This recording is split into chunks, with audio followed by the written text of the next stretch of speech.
A partir de este momento y por una hora, Radio Cultura presenta Sendero de Escritores, un programa de la Sociedad Argentina de Escritores, creado, conducido y dirigido por el doctor Antonio Las Heras.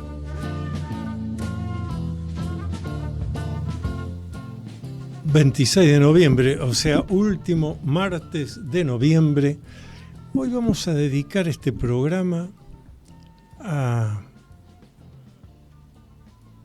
conocer, a analizar algunos aspectos de autores argentinos, escritores argentinos que han quedado en la historia universal. Vamos a comenzar por Jorge Luis Borges, por supuesto, pero aspectos que hacen a cuestiones no frecuentadas de la obra y de la vida de ellos.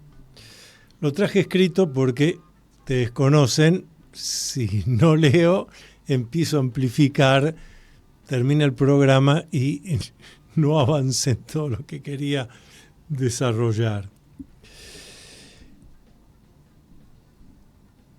Titulé esto Jorge Luis Borges, el destino ineludible y lo paranormal. ¿Cómo me surgió este estudio, esta investigación? Después lo voy a precisar mejor, porque está en mi escrito. Pero resulta que el presidente de la Sociedad Argentina de Escritores y de la Fundación El Libro, el biógrafo reconocido mundialmente de Jorge Luis Borges, que es el doctor Alejandro Baccaro, me invita a una conferencia donde él iba a hablar sobre Jorge Luis Borges en el Club Europeo. Va comentando las cosas que por lo menos yo conocía, y en determinado momento ingresa en algunas áreas que me resultaron atractivas porque tienen que ver con algo que está más allá de la poesía, de la literatura, de los 5 sentidos, lo que hoy se llama lo paranormal. El prefijo griego para significa al lado de lo normal. Escuché a Baccaro. Al terminar su exposición hicimos varias preguntas y fui para mi casa convencido de que tenía que profundizar en esto, hacer una investigación mía sobre Jorge Luis Borges, el concepto de destino ineludible que tenía Borges y sus dichos sobre lo paranormal. Aquello que la ciencia no puede explicar, que tiene que ver con el espíritu, con el más allá, con la existencia o no de la divinidad. Voy a leer. Jorge Luis Borges, que nació en 1899 y desencarnó en 1986, es autor de sugerentes, enigmáticos relatos como Las ruinas circulares o ese poema titulado El ajedrez, donde concluye preguntándose ¿quién mueve las piezas detrás de la mano de Dios? Vuelvo. ¿Quién mueve las piezas detrás de la mano de Dios? ¿Hay algo detrás del Creador? Y esto es curioso, un curioso escrito para una persona como Borges, que se autodefinió como ateo, convencido de que Dios no existe. Empero en sus versos no solo convoca al Creador para que guíe la mano del ajedrecista, sino que enuncia que hay un alguien o algo más detrás, guiando las decisiones de la divinidad. En el cuento Las ruinas circulares, lo paranormal surge con precisión. Cierta persona arriba a un antiguo templo, originalmente de forma circular, que se encuentra ahora en ruinas. Su objetivo es nada menos que el de crear un humano surgido desde el ámbito de los sueños para convertirlo en realidad perceptible. Es decir, que un humano nacido del universo onírico obtiene entidad verdadera y concreta y puede pasearse por las ciudades, por cualquier lado, entre los demás normales, humanos, y ser confundido con ellos. Ese ser, ese humano que surgió de los sueños de alguien o de algunos, ahora es un humano más. Imposible de ver las diferencias. Es decir,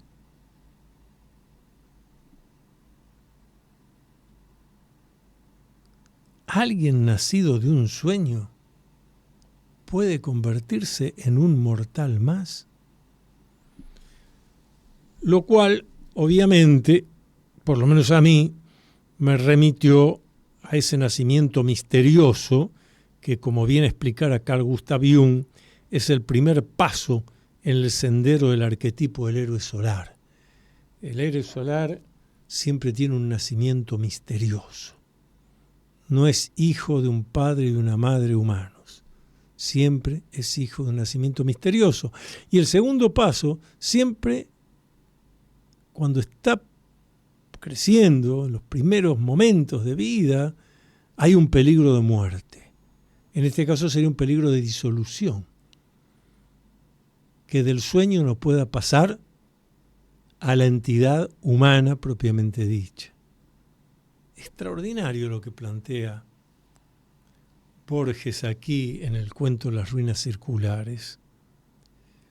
Bueno, a medida que seguí leyendo escritos y poemas de Borges, fui enfrentando con diversas propuestas que sumergen al lector en temas que van desde la existencia de un destino ineludible y que por ello, en modo alguno, puede evitarse.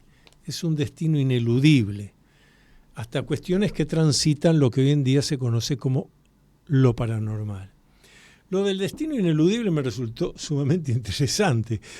Quienes me siguen y han leído mis escritos, han escuchado mis conferencias, conocen que estoy absolutamente convencido de que el destino no existe. El destino es un engaño de la conciencia humana para querer justificar las cosas que nos pasan y no hacernos cargo de nuestra propia vida. Por eso yo insisto que el destino es el resultado de una ecuación muy simple. Las decisiones que yo tomé más las decisiones que no tomé generan mi destino. Para mí eso está claro. Para Jorge Luis Borges no era así. Vamos a ver. Especialmente interesado por aumentar mis conocimientos en estos aspectos biográficos de Borges, concurrí a escuchar una disertación del doctor Alejandro Vaccaro, quien además de ser el actual presidente de la Asociación Argentina de Escritores y de la Fundación del Libro, es el máximo biógrafo mundial del autor de Inquisiciones. La conferencia tuvo lugar en el Club Europeo, ante una sala colmada de intelectuales, profesores y académicos, ávidos por conocer el Borges del que no suele hablarse. Me interesó muchísimo cuando Vaccaro comentó que Borges vivía con lo que yo he de llamar, idea del destino ineludible. Destino escrito así, con una D mayúscula, como nombre propio. ¿Y por qué afirmó esto? Pues porque el expositor aclaró que el autor de Fervor de Buenos Aires estaba convencido que los humanos no tomamos decisiones, sino que ya éstas están tomadas de antemano. Y ustedes dirán de antemano porque, bueno, por esa gran arquitectura universal, pero Borges no habló de eso, habló de esto otro que ahora voy a decir. Por ejemplo, Vaccaro explicó, Borges estaba convencido que si uno está frente a dos puertas y decide entrar por una de ellas y no por la otra, eso ya estaba predeterminado. Uno hizo lo que la puerta indicó y no fue por un acto humano. O sea, que las cosas estarían predeterminadas. Ahora, si hay una predeterminación, si hay una intención, es porque algo la ha guiado. aquí no, me es ineludible, voy a tener que hacer una amplificación. Porque lo he seguido pensando mucho esto, y hay algo interesante para analizar. Quizás el ejemplo de Borges diciendo, si pasé por esa puerta y no por la otra, es porque la puerta me lo indicó, porque estaba predeterminado, porque hay una intención que no es la mía. Bueno, con el ejemplo de la puerta esto hasta puede parecer un poco humorístico. Pero empecé a preguntarme ciertas cosas. Cuando en el campo de la biología, de la naturaleza, hablamos de la evolución, una vez algo pasó en la Tierra que surgió la primera célula y después fueron 2 células y después la vida evolucionó y hablamos de la evolución de lo vegetal, la evolución de lo animal, la evolución humana, pero en la evolución humana hay una diferencia, porque yo puedo decir, evoluciono porque yo decido evolucionar. Mi intención consciente de seguir estudiando, de reunirme con otros, de aprender, mi intención consciente me hace evolucionar. Y otros se quedan ahí, no evolucionan. Pero esto es importante porque entonces estamos hablando de que hay una en la evolución hay una intencionalidad que en el ser humano parece que va de suyo, claro, es una intención desde mi conciencia, yo tomo la decisión de evolucionar y no quedarme siendo un ignorante. Pero ¿por qué evolucionaron las especies vegetales? ¿Por qué evolucionaron las especies animales? Porque hay una intención de evolución. Pero ¿de dónde surgió esa intención de evolución? Hay una conciencia ahí, hay una intencionalidad, y una intencionalidad es algo que implica una decisión de hacer esto y no lo otro. Por ejemplo, de no extinguirse y evolucionar. Y eso me parece que de alguna manera es lo que se entrevé en lo que señala Borges, que él lo ha dicho de otra manera, pero que ha visto esto, que cuando uno reflexiona se da cuenta de, acá hay más de lo que parece, acá hay algo que no nos están diciendo. La ciencia nos dice cómo es que evolucionaron las cosas, sí, pero ¿por qué evolucionaron? ¿Por qué no se quedaron allí? Bueno, porque hay una intencionalidad. Evolución implica intencionalidad. ¿Y de dónde salió esa intencionalidad? De ese que está detrás de Dios y que le dice que mueva las fichas del ajedrez, como dice el poema de Borges. Vamos a seguir con esto, pero antes de la pausa vuelvo a señalar, hay algo interesante aquí, más que para filosofar, para razonar reflexivamente, que es la evolución de la naturaleza implica una intencionalidad. ¿De dónde surgió esa intencionalidad? Porque intencionalidad implica decisión, voluntad. ¿De dónde surgió? Pausa. ¿Usted escribe poesía, ficción, ensayo, novela, dramaturgia? Entonces tiene que pertenecer a la Sociedad Argentina de Escritores.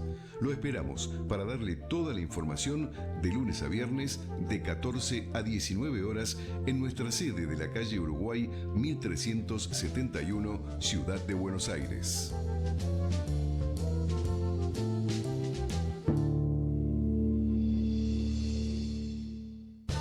Usted está escuchando Sendero de Escritores, el programa de la Sociedad Argentina de Escritores, conducido por el doctor Antonio Las Heras.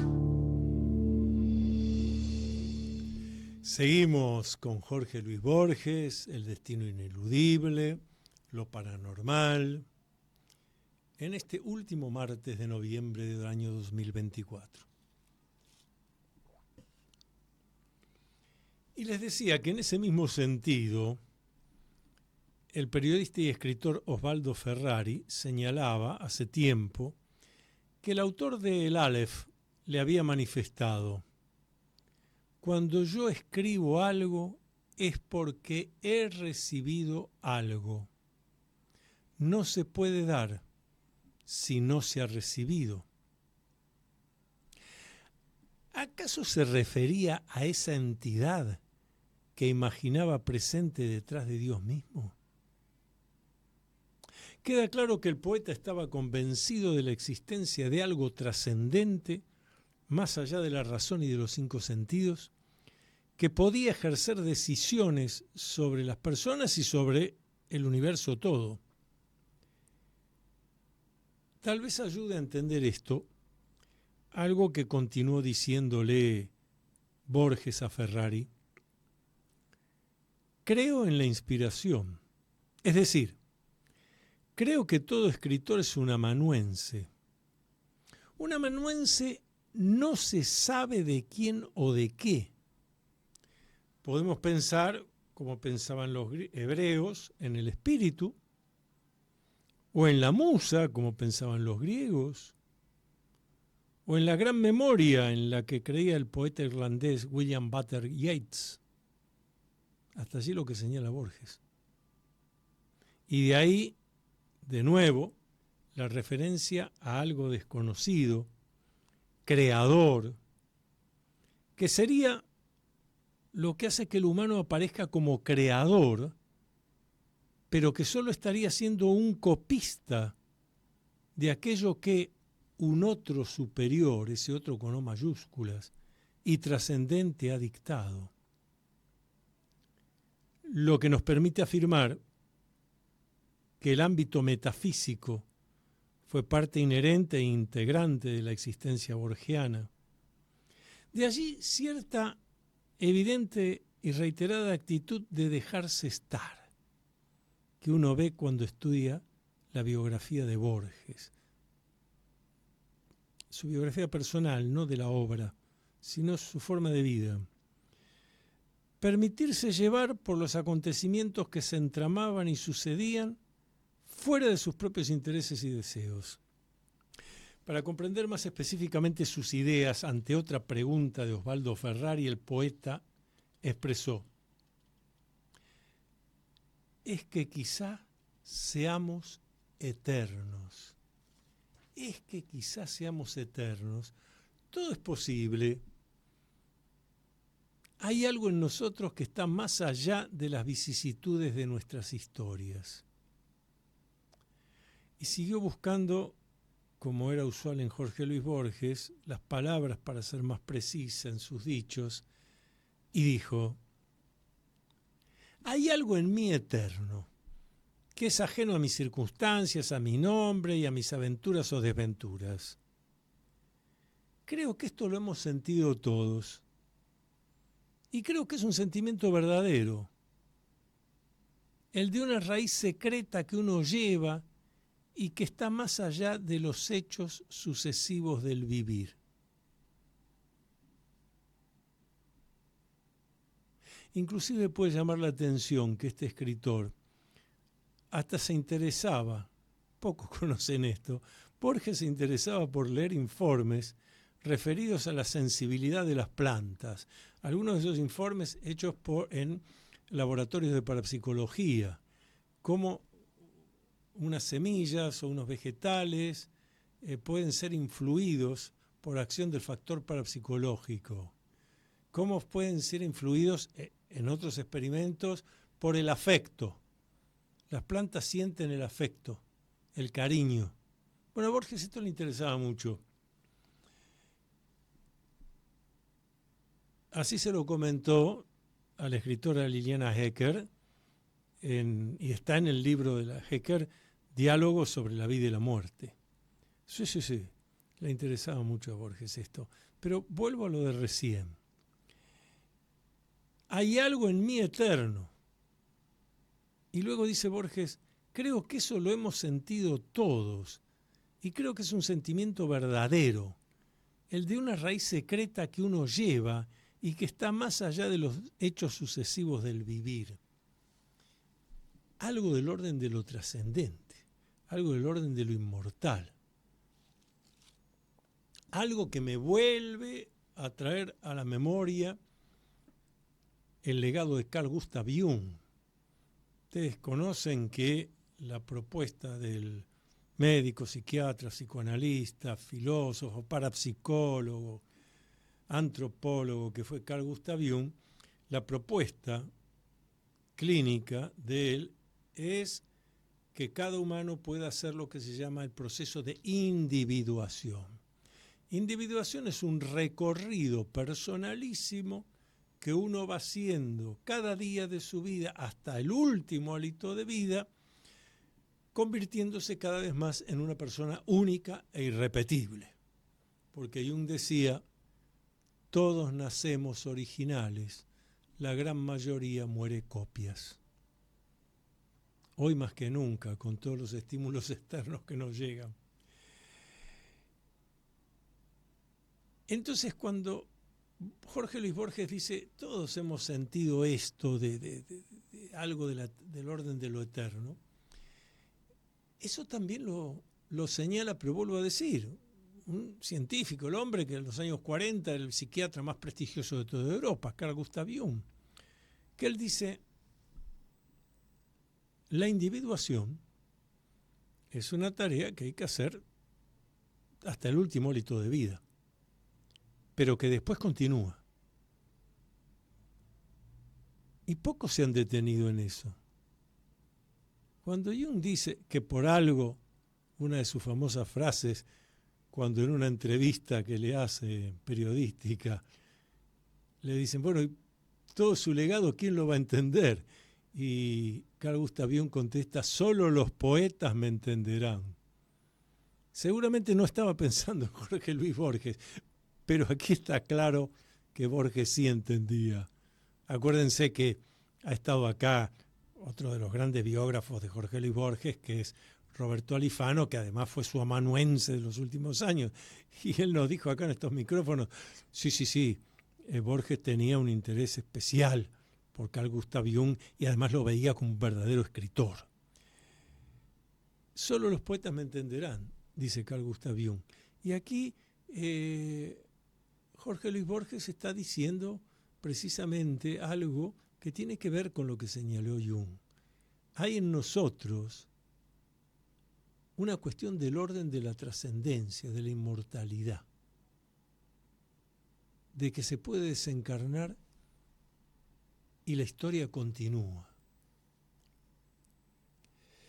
Borges fue un gran conocedor de lo que se entiende en el budismo por karma, lo cual le permitía reforzar su idea de que todo está determinado de antemano. Así le dice a Liliana Hecker, si usted nace inteligente, es porque ha merecido nacer inteligente.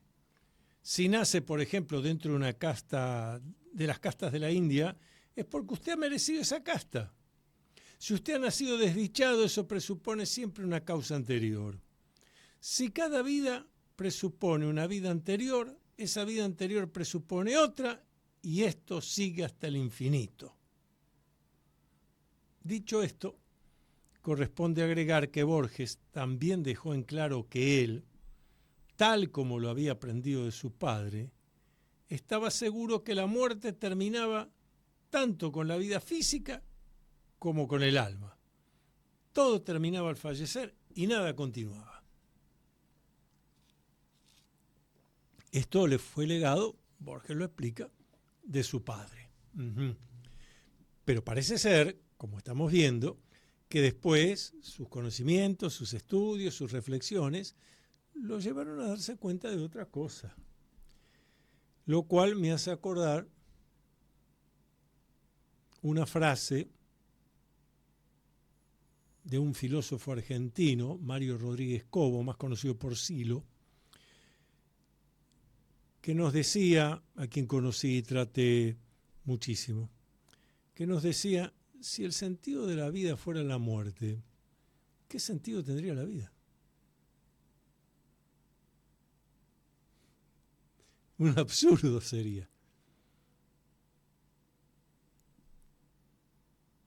Transformaciones. Esto Borges lo ha tenido claro, pero además, desde él, como acabamos de leer, había un concepto mayor de una continuidad de reencarnaciones, diríamos. Él no usa esa palabra, la estoy poniendo yo. En ese sentido de, bueno, si yo he llegado a este plano y soy inteligente es porque eso me fue legado. Pero me fue legado de un karma anterior, que a su vez viene de un anterior, que a su vez viene de un anterior. Y le podremos haber preguntado a Borges, ¿y cuál fue el primer karma? ¿Cómo empezó todo esto? Sigo.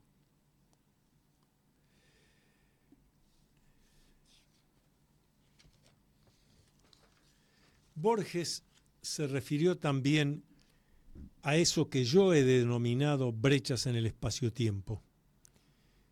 En su libro El jardín de los senderos que se bifurcan, publicado en 1942, donde refiere la existencia de un laberinto temporal en el cual, cuando la persona se enfrenta a las variadas posibilidades de opción ofrecidas, en lugar de decidir por una específica, opta por todas en forma simultánea, generando de ese modo la inesperada y enigmática situación por el cual tengan lugar diferentes porvenires, distintos tiempos a la vez, todo lo cual genera nuevas y por lo cual antes inexistentes opciones, las cuales a su vez también habrán de bifurcarse, generando un movimiento eterno de permanentes aperturas.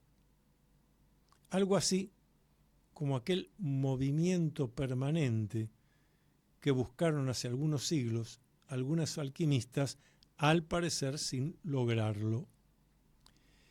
De alguna manera, esto mismo surge en el verso que aparece en el poema Una brújula. Hay un verso que dice: detrás del nombre hay lo que no se nombra. Detrás del nombre hay lo que no se nombra.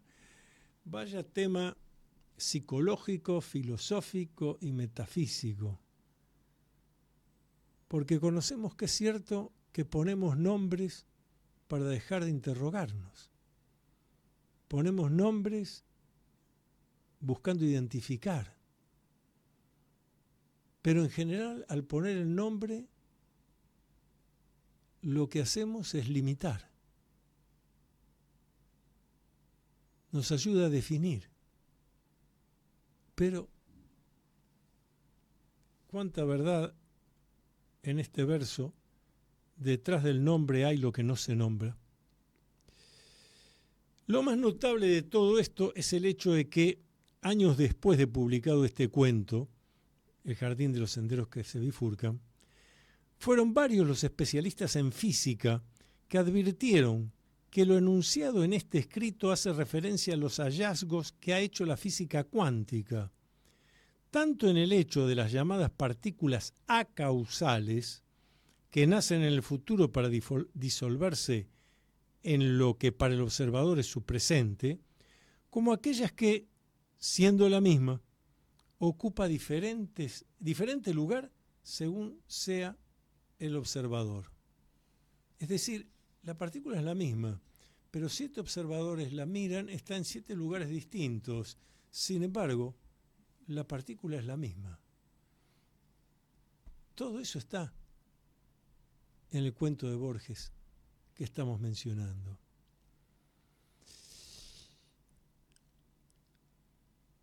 Antes de hacer la pausa de vuelta, qué notable legado el de Jorge Luis Borges. Porque es un legado que va muchísimo más allá de la literatura, de la poesía, de la filosofía. Ya lo vemos, nos mete hasta en la física cuántica, en la metafísica, en por qué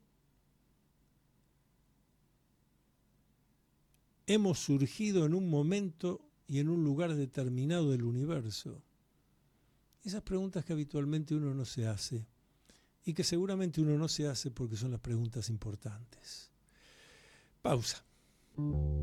Atrévete a vivir en plenitud. El nuevo libro del doctor Antonio Las Heras puede adquirirse por Mercado Libre con envío a domicilio o en locales de Librerías Cúspide. Usted está escuchando Sendero de Escritores, el programa de la Sociedad Argentina de Escritores, conducido por el doctor Antonio Las Heras. Aquí estamos. Sí, estábamos diciendo fuera de micrófono, claro, como decíamos acá con Leonardo Giusti, la vida es un plan de estudios, exactamente. Lo que ocurre es un plan de estudios donde a veces se aprueba, bueno, hay que volver a estudiar. La vida, lo único que no hay que proponerse en la vida es la ambición de infalible, porque precisamente la clave está en que somos falibles y eso es lo que nos permite evolucionar. El filósofo Santiago Kovadlov, en una conferencia que dio hace unos meses en la Sociedad Argentina de Escritores, cuando al concluir el público le pedía, bueno, alguna definición de el humano, ¿cómo define usted el humano? Y él dice, el humano es un error, pero lo bueno es que es un error, porque si fuera un acierto, una perfección, bueno, desde que nazco hasta que desencarno, nada tengo que hacer. No, gracias a que soy un error, soy perfectible. Y esta es la clave de todo. Porque además nos exige una toma de decisiones. Por eso yo planteaba antes la diferencia entre nosotros los humanos, que somos los que tenemos que decidir si vamos a evolucionar, y lo que vemos en la naturaleza, donde vemos que la evolución es algo natural. Pero ahí es donde nos tenemos que preguntar, pero ¿de dónde surge esta evolución? ¿Quién o qué impulsó esta evolución? Hay algo guiando eso. Es interesantísimo. Bueno, en ese mismo sentido, tengo acá, para continuar esta edición de Sendero de Escritores. Ustedes conocen este libro de mi autoría, Las búsquedas espirituales de Ricardo Guiraldes y otros escritores y escrituras. Ediciones del Amanecer Dorado me criticaba el título, es un título muy extenso. Yo tengo la capacidad de ser un mal titulador, pero este me gustó. Sí, es extenso. Las búsquedas espirituales de Ricardo Guiraldes y otros escritos sobre escritores y escrituras. Aquí hay trabajos míos sobre el sendero de Manuel Mujica Lainez, de Ricardo Guiraldes, perdón, sobre temas de Mujica Lainez, Leopoldo Lugones, José Hernández, Domingo Faustino Sarmiento, Yula Cósice, Bajarlía. Pero hay un punto en particular que me interesa, que es, lo voy a leer también porque si no amplifico demasiado y no nos va a alcanzar el tiempo. Ricardo Guiraldes y el tercer milenio. Voy a amplificar. Ricardo Guiraldes, el autor de Don Segundo Sombra. Don Segundo Sombra, que es una novela realmente iniciática. El protagonista de Don Segundo Sombra no es Don Segundo Sombra, es el recerito Fabio Cáceres, que encarna el arquetipo del héroe solar. Y Don Segundo Sombra, que encarna el arquetipo de lo que Jung llamó el anciano sabio, que transmite mucho más que conocimiento, transmite sabiduría. Pero hay un texto de Ricardo Guiraldes y otros, El cencerro de cristal,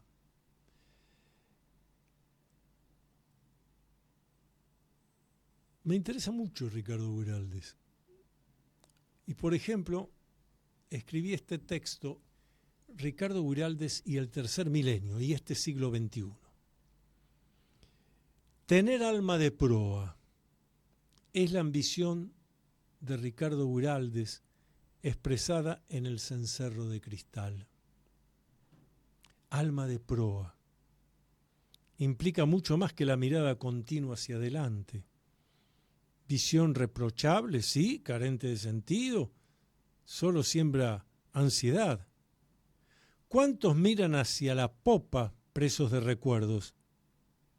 ¿Y acaso no hay otros que con la mirada fija en la cubierta, temerosos del hoy? ¿Cómo pedirle a esos que se atrevan a mirar desde la proa? Y desde la proa hacia adelante, a lo que viene. Tener alma de proa. Miren qué metáfora. Breve, precisa, concreta de Ricardo Guiraldes. Se trata aquí de una personalidad que requiere la ineludible presencia de una fuerza interior, perseverante, perenne, que nunca se arredra, ni aun en los momentos inciertos de niebla y hasta aquellos donde la oscuridad del espíritu se asemeja a lo absoluto. Ese ámbito donde el común de los mortales disuelve su existencia como hoja inútil, seca, arrastrada hasta su pulverización por el arremolinado viento del otoño. No es obstáculo para quien su alma es proa, que abre las aguas con el afán de descubrir nuevos puertos, otras regiones, aquellas que, parafraseando a Carl Gustav Jung, solo los poetas comprenderán. Porque no se trata de sitios físicos susceptibles de percepción, sino aquellos propios del mundo interior, el inmundo, al que se refirió el filósofo triversitario Miguel Herrera Figueroa. Místicos, esotéricos y alquimistas hicieron suya la búsqueda de esa región cósmica. No fue ajeno a ello Ricardo Guiraldes. Su gran personalidad mística no puede retasearse, ha dicho Ramachandra Gouda, quien agrega: estamos frente a un místico que a fuerza de crecer en espíritu es universal, sin dejar por ello de ser auténticamente argentino. Don Ricardo es un verdadero alquimista. No utiliza retortas, ni alambiques, ni crisoles. Él se convierte a sí mismo en laboratorio. Su producto acabado, la piedra filosofal que obtiene, la fuente de la juventud, es precisamente su obra literaria, en particular, claro está, Don Segundo Sombra. Una novela donde el protagonista atraviesa todos los pasos que corresponden al héroe solar en cualquier mitología y época. En su proceso para desarrollar una conciencia adulta capaz de permitirle convertirse en único e irrepetible, sin máscaras, sin engaños, sin hipocresías ni autohipocresías. Una persona sostenida por tres pilares que hacen a las veces de cimientos. Un hombre pleno de libertad, de espíritu desplegado y cabal en la racionalidad para la toma de las decisiones acertadas, pero también abierto a la intuición, a esa voz interna que me dice lo racional, lo intuitivo y lo inteligible que nos asocia con la espiritualidad, con lo trascendente.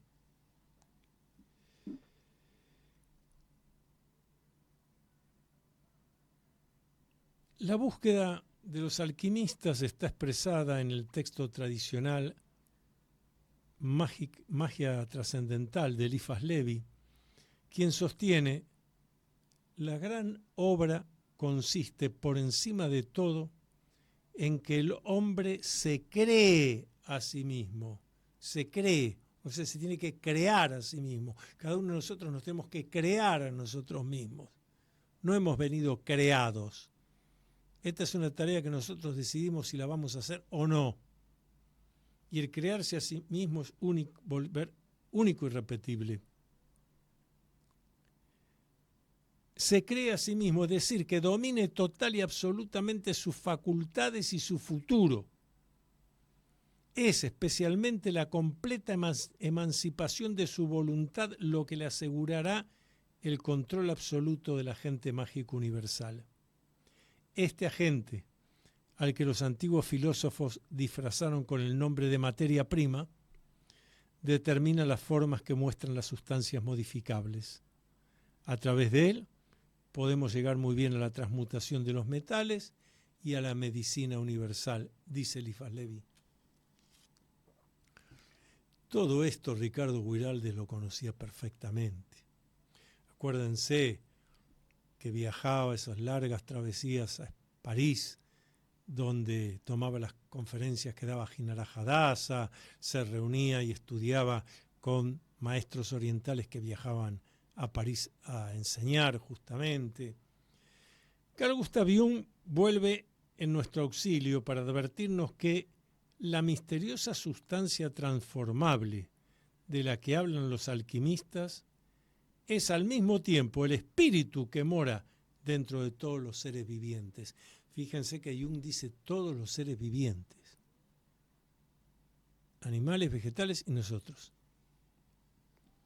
Por eso no debe extrañarnos que el mismo hombre que redactó una de las obras inmortales de la literatura argentina e iberoamericana, el poeta que una Nochebuena puso en un verso que hubo, y cito el verso, una gran mancha de luz sobre el mundo, una gran mancha de luz sobre el mundo, y que escribió los cuentos de muerte y de sangre, sea la misma persona que visitó regiones del orbe que todavía hoy nos parecen lejanos y exóticos.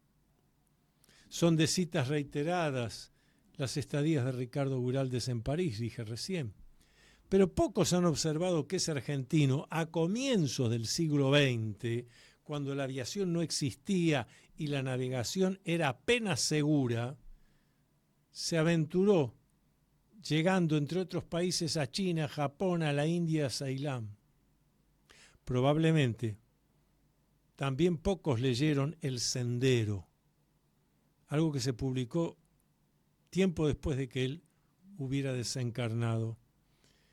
El Sendero, ese itinerario de viajes espirituales redactado a modo de diario personal, en que don Ricardo reseña asistencia a conferencias en la Ciudad Luz sobre los temas que despertaban su interés, la yoga, el orientalismo, el budismo, ofrecida por visitantes nativos de aquellas lejanas latitudes. Guiraldes visitó Oriente con afán diferente al del turista. Indagó creencias, practicó rituales, conversó con los llamados hombres santos, discutió sobre técnicas para lograr el éxtasis, esto es, la contemplación de la divinidad. En su búsqueda utilizó agentes químicos, lo reconoció. En ese aspecto de importancia, una anotación en El Sendero, su diario de viajes y su diario personal, donde afirma su certeza de que a través de esas intoxicaciones nada útil ni trascendente puede obtenerse. Empero, hay un relato de esos días, producto de su imaginación durante un estado alterado de conciencia, donde el autor describe a los argentinos y qué cambios espera habrían de producirse en el futuro. Hugo Rodríguez Alcalá lo comenta de este modo. Hay un documento privado, una carta, una confidencia, que se publicó 28 años después de su muerte y que ahora resulta esclarecedor. Es una carta a Valéry Larbaud. En ella relata el poeta una revelación que tuvo en Ceilán en un fumadero de hachís. ¿De qué fecha es la carta? De agosto de 1925. ¿Y de qué fecha la revelación? De 1911. Vale la pena transcribir el pasaje entero. Tras fumar unas pipas de hachís, Guiraldes cuenta que sucedió lo siguiente. Estaba yo adueñándome de un bienestar lúcido y me alejaba de todo esfuerzo por dilucidar problemas intricados. En cambio, se me proponían sin esfuerzo paisajes e imágenes que guardaba cariñosamente ante mis ojos un momento, para luego alejarlos, cesando de entenderlos. La Argentina era un gran país en el mapamundi, que vino así de pronto. Conjuntamente vi su territorio, su historia y sus hombres. Maravilloso el territorio que iba desde la nieve al trópico en los dos sentidos de latitud y altura. Unos pocos hombres bravos y duros peleaban en pequeños vértices sanguinolentos, perdidos en aquel mundo, y había en el aire fuertes gritos de rebeldía y de fe en la propia capacidad. Yo veía muy bien todo esto desde mi conocimiento de civilizaciones completas y ya en retroceso, y cuando la calma de los momentos actuales al país se me presentó liso y aparentemente hecho, vi que todo en él era imitación y aprendizaje y sometimiento, y que carecía de personalidad, salvo en el gaucho, que ya bien de pie decía su palabra nueva. No era cuestión para mí en ese momento de arguir nada. El hecho tenía carices de axioma, y yo comprendía, no como quien razona, sino como quien constata una evidencia. Me pregunto, ¿qué otro deseo podemos tener que coincidir con Guiraldes en la ambición de transitar el siglo XXI con palabra nueva, surgida de rebeldía y fe en la propia capacidad, creadora de originalidades fuera de toda imitación, donde ni pizca de sometimiento asome? Notable la vivencia de Guiraldes en 1911. Hacemos una pausa y vamos al último bloque del programa, hacia mediodía en punto. No, medianoche. Los miembros de la Sociedad Argentina de Escritores tienen libre acceso a la Feria Internacional del Libro de Buenos Aires, tener a la venta sus libros en el stand de nuestra entidad y espacio para dialogar con los lectores. Otro de los tantos beneficios de ser miembro de la Sociedad Argentina de Escritores. Usted está escuchando Sendero de Escritores, el programa de la Sociedad Argentina de Escritores, conducido por el doctor Antonio Las Heras. Aquí estamos, hacia medianoche en punto.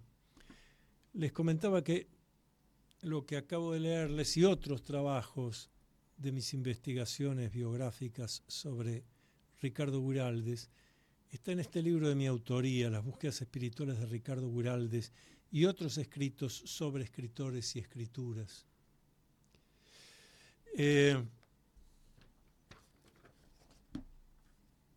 Para ser un tercer escritor, Sobre héroes y tumbas, de Ernesto Sábato. Sobre héroes y tumbas, yo digo, es la novela iniciática. Es una novela iniciática, Sobre héroes y tumbas. Cada tanto vuelvo a Sobre héroes y tumbas. A veces vuelvo sobre el comienzo y otras veces abro en cualquier sitio. Esa obra voluminosa de Ernesto Sábato y de una profundidad que por algo ha impactado con traducciones a todos los idiomas. Porque si bien parece que se refiriera solo a historia argentina, en realidad hace una descripción de cuestiones arquetípicas. Martín y Alejandra, Martín que ve a Alejandra, no en cualquier lado. Allí en el Parque Lezama, próximo a La Boca, al barrio de La Boca, al riachuelo.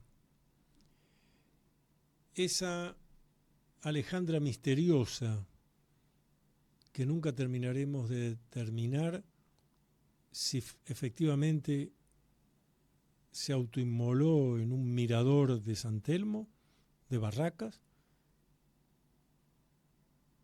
o desapareció. Claro, porque es la mujer mágica, es el arquetipo de la dama mágica, misteriosa, que inspira al varón y lo lleva a hacer las cosas más notables. Martín es el aspirante a héroe solar y aparece en la novela en un momento en que está confundido, pero aparece Alejandra. Yo escribí esto. Sobreros y tumbas de Ernesto Sábato es el recorrido iniciático por el que un adolescente se convierte en hombre, incorporándose a la historia a través del dolor del que brota la sabiduría. Se trata de Martín, que sobrevivirá aparentemente a Alejandra. Ella es su descenso a los infiernos, sin el cual no existe el verdadero nacimiento. Precisamente por esto se trata de un ser rodeado de misterios. No es extraño entonces que el primer diálogo entre Martín y Alejandra utilice la vía telepática, extrasensorial. Alejandra, presencia angustiante, anhelada, sin embargo, o justamente por eso, vaga y difusa, intuida, supuesta, vigorosa en la ausencia. Martín es el héroe.